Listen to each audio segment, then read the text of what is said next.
నేటికి 42 రోజులు గడిచినప్పటికీ కూడా ఇదే కొత్తవలస మండలంలో చింతలపాలెం గ్రామంలో ఒక దళిత మహిళ కుటుంబానికి పోని లక్ష్మి గారు అనే ఒక దళిత మహిళ కుటుంబంపై దాడి జరిగి వాళ్ళపై ఫిర్యాదు చేస్తే వాళ్ళని స్వేచ్ఛా పక్షుల్లాగా ఎవరైతే దోషులు ఉన్నారో వాళ్ళు స్వేచ్ఛా పక్షుల్లాగా సమాజంలో తిరుగుతున్నారు.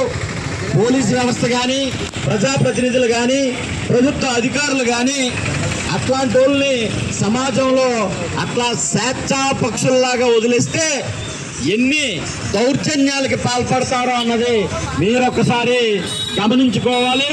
కాబట్టి ఇందాక సోదరి మాట్లాడినట్టు చట్టం ఎవరికి చుట్టం కాదు.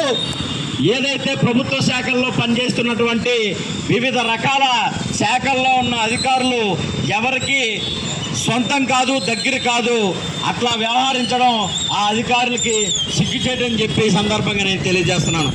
42 రోజులు గడిచినా కూడా ఈ రోజుకి కూడా ఫిర్యాదుదారులు మాత్రమే ప్రతి ఒక్క కార్యాలయానికి కాళ్ళు అరిగిపోయేలాగా తిరుగుతున్నారు. న్యాయం కోసం గొంతు చించుకునేలాగా అరుస్తున్నారు. అయినా కూడా మా గోడు వినిపించడం లేదా మీకు? మీరు ఎందుకు వినిపించుకోవడం లేదని చెప్పి ఈ సందర్భంగా నేను ప్రశ్నిస్తున్నాను. ఆ దుర్మార్గుల వెనక ఏ రాజకీయ శక్తులు పనిచేస్తున్నాయో, ఏ రౌడీ మోకులు పనిచేస్తున్నాయో అలాగే వాళ్ళలాగే అధికారులు కూడా వ్యవహరించడం ఒకసారి మీరు ఆత్మ పరిశీలన చేసుకోవాలని కోరుకుంటున్నాను. ఈ సందర్భంగా మేము ప్రధాన డిమాండ్ ఒకటే చేస్తున్నాం. అట్లాంటి దుర్మార్గులపై చర్యలు తీసుకోవాలని, బాధిత బోని లక్ష్మి గారి కుటుంబానికి న్యాయం జరిగేలాగా చూడాలని చెప్పి మేము చేస్తున్న ఈ పోరాటంలో బోని లక్ష్మి గారు చేసినటువంటి ఫిర్యాదుల్లో ఎటువంటి న్యాయం జరగకపోగా జిల్లా కలెక్టర్ గారు అలాగే జిల్లా ఎస్పీ గారు వ్యవహార శైలి ఎలా ఉందంటే, వీళ్ళు దళిత కమ్యూనిటీకి చెందిన వారు, వీళ్ళపై దాడులు జరిగినా, దౌర్జన్యాలు జరిగినా, హత్యలు జరిగినా, అత్యాచారాలు జరిగినా పట్టించుకోకూడదనేటువంటి ధోరణితో ఉన్నటువంటి అధికారుల్ని చట్టానికి అప్పచెప్పాలనే ఉద్దేశంతో ఈ నెల మే 22వ తారీఖున పోలీస్ స్టేషన్లో సెక్షన్ 4 కింద ఈ విజయనగరం జిల్లా కలెక్టర్ గారిపై, ఎస్పీ గారిపై వాళ్ళ ధోరణిని సవాలు చేస్తూ ఎస్సీ అట్రాసిటీ కేసు నమోదు చేయమని చెప్పి ఫిర్యాదు చేయడం జరిగింది. ఆ ఫిర్యాదుని తక్షణమే రిజిస్టర్ చేసి ఏదైతే ఈ దుర్మార్గులకి అండగా ఉంటున్నటువంటి ఈ దోషుల్ని వెనకేసుకొస్తున్నటువంటి ఇట్లాంటి అధికారులకి చట్టపరమైనటువంటి చర్యలు కనబడితే తప్ప రేపు పొద్దున్న ఇలాంటి దుర్మార్గుల్ని ఇంకొక అధికారి వెనకేసుకురాడని చెప్పి ఈ సందర్భంగా నేను తెలియజేస్తున్నాను.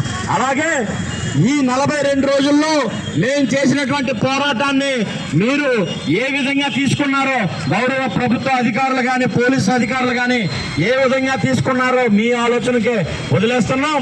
కానీ ఈ యొక్క జిల్లాలో జరిగినటువంటి దళిత బాధిత మహిళా కుటుంబానికి జరిగినటువంటి అన్యాయాన్ని ప్రశ్నిస్తూ న్యాయం కోరుకోవడం కోసం ప్రతి ఒక్క గొంతు, రాష్ట్రం యావత్తు ప్రతి ఒక్క గొంతు మాట్లాడుతుంది.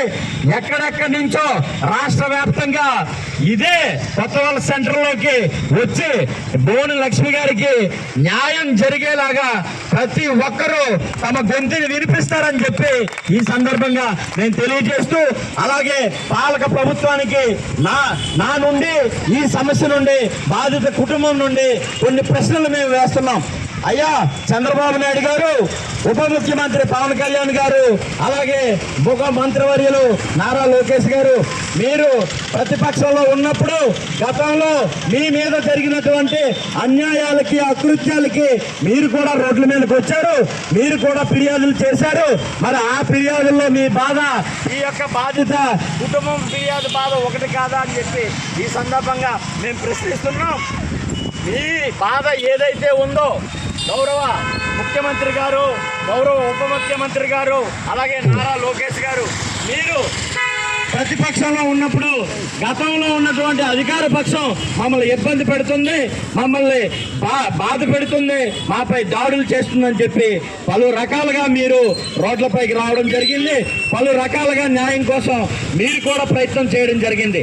మరి మీలాంటి బాధ ఈ రోజు బోని లక్ష్మి గారి కుటుంబానికి వచ్చింది.